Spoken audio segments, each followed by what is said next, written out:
After months of intense fighting, Russia says it's captured the eastern Ukrainian town of Soledar. The area has been pounded for weeks by Russian fire. As you can see here, in fact, it's seen some of the most intense battles of the entire war. Ukraine denies Russia has full control, saying its forces continue to resist. Well, it's the first Ukrainian town Russia has claimed to have captured since July, after 6 months of military setbacks. The next target of the Russian offensive could be nearby Bakhmut, in preparation for an assault on the key city of Kramatorsk. Our Ukraine correspondent James Waterhouse has the very latest. A salt mining town under Russian assault. Soledar has become a story of carnage and contradiction. After months of bloody fighting, an attempt by Russia to give a clear message. For the first time, a claim to be in complete control. And that this town is the start of something bigger. The capture of Soledar became possible due to the constant destruction of the enemy, says Russia's defense ministry, by ground attack, aircraft, missiles and artillery. But Ukraine is saying fighting continues in Soledar. Our troops are holding defense against the enemy.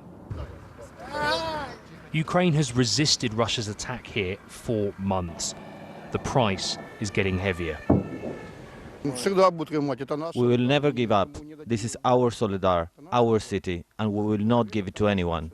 Ukraine is ours. As soon as we see the Russian soldiers, we will hit them. The Kremlin hasn't had anything to cheer about for the last 6 months since it last captured a major location. Soledar would change that, but it's also why Kyiv is hinting at a possible retreat.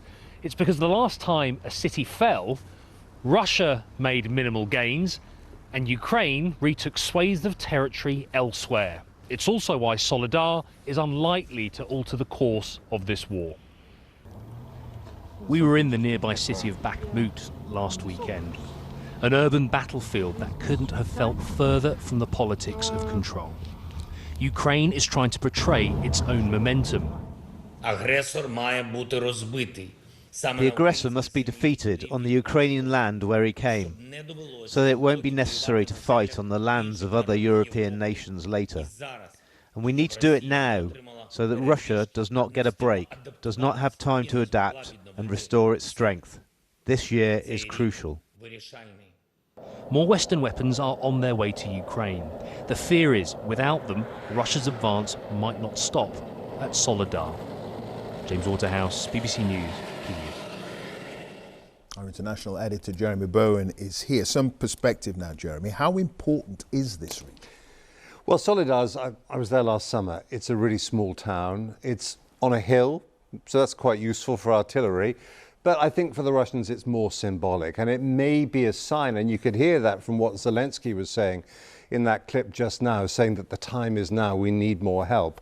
I think there's a feeling that the Russians may be learning a few lessons, maybe getting their act together. They still have big problems, logistics, command and control, those terrible morale.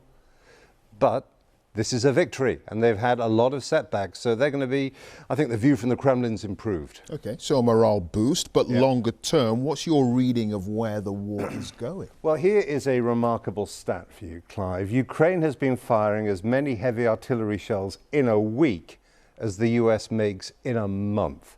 Now, what this means is that there have to be some big decisions taken about the level of support that the Ukrainians get, and we heard from Zelensky, they want more. They always want more.